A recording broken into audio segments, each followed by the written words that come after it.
एक ऑपरेशन में इतनी बड़ी रकम कभी भी जब्त नहीं की थी।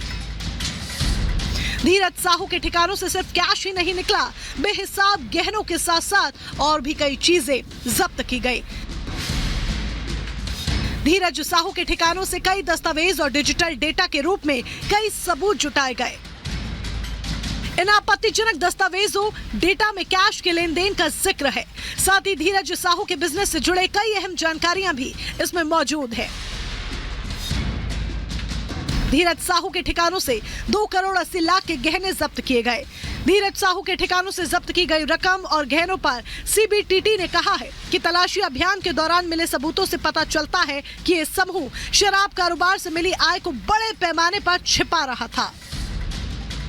Bureau report, Republic Bharat. और आइए जरा कुछ और आपको जानकारियां देते हैं ग्राफिक्स के जरिए कि किस तरह से ये जो इमारत थी बहुत पुरानी थी और इसी इमारत में छिपा करके रखा गया था इतना ज्यादा कैश। 351 करोड़ रुपए जो कैश बरामद हुआ है वो इसी जर्जर इमारत से मिला है, जहां कोई अंदाजा नहीं लगा सकता था कि किस तरह से काली कमाई को छिपा करके रखा गया। यहीं पर इन्हीं ठिकानों पर आईटी की टीम पहुंचती है और इसके बाद रेड की जाती है। दफ्तरों में खुफिया कमरों में रखा जाता है ये कैश। पुनारी इमारतों में अधिकतर कैश बरामद कर लिया गया है, जो आईटी की टीम अलग अलग जगहों पर रेड कर रही है। जर्जर इमारतों से 329 करोड़ रुपए कैश बरामद किया जाता है। तो ऑडिट के घेरे में कई ऐसे शहर हैं जो इस वक्त आ चुके हैं और उन्हीं में इस वक्त छापेमारी की जो कार्रवाई है वो की जा रही है, जिसमें अलग अलग राज्य हैं। 30 ठिकाने अभी तक सामने आ चुके हैं। तो ये इस वक्त आपको बता रहे हैं कि कैसे कैसे कहां वो ठिकाने हैं जहां से ये कैश बरामद किया गया है। अगली बड़ी खबर के लिए रुक करेंगे प्रियंका का। जी देखिए, अतीक अहमद के करीबी रिश्तेदारों पर यूपी एसटीएफ ने कड़ा प्रहार किया है। अतीक का तो अंत हो गया, लेकिन उसके कई रिश्तेदार ऐसे हैं जो अतीक के नाम पर काले धंधे को लगातार आगे बढ़ा रहे हैं, उसमें इन्वॉल्व हैं। लेकिन अब इस गिरफ्तारी के बाद ये माना जा रहा है कि अतीक के रिश्तेदारों के कई बड़े राज खुल सकते हैं। इसी मामले से जुड़ी एक खास रिपोर्ट आपको दिखाते हैं।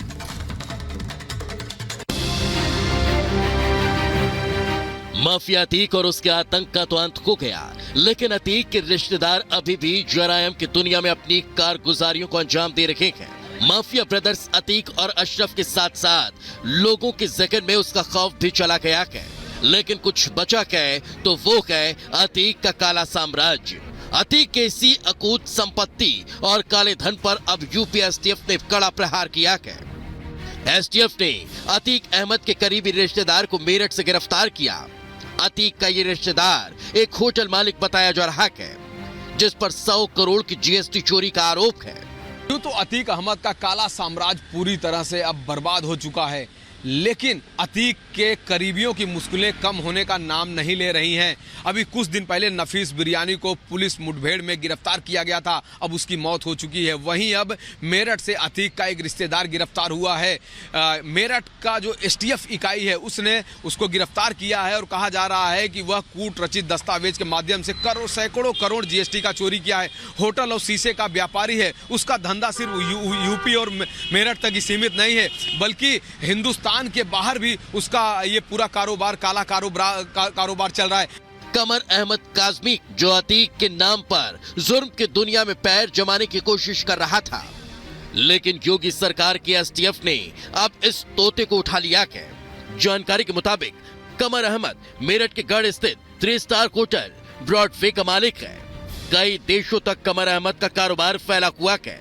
होटल के अलावा ग्लास का भी बड़ा कारोबारी है काजमी। यकीन नहीं, काजमी मेरठ विकास प्राधिकरण का पीआरओ भी रह चुका है। कहा जा रहा है कि अपने इन्हीं कनेक्शंस के जरिए वो काफी समय से फर्जी बिल बनाकर जीएसटी की चोरी कर रहा था और इस चोरी के पैसे का देश विरोधी साजिश में इस्तेमाल होने का भी शक है। जांच के दौरान जब पुलिस को काजमी के अतीक कनेक्शन का पता चला तो पुलिस का माथा भी सन्न रह गया। जाल बिछाकर एसटीएफ ने फौरन काजमी को दबोच लिया। हालांकि विदेशी फंडिंग और देश विरोधी कनेक्शन की जांच अब भी जारी है। इस वक्त एसटीएफ की टीम आरोपी से पूछताछ कर रही है। दूसरी तरफ जीएसटी विभाग से भी संपर्क साधा गया है। माना जा रहा है कि काजमी की गिरफ्तारी से अतीक के काले साम्राज्य को लेकर कई बड़े खुलासे हो सकते हैं।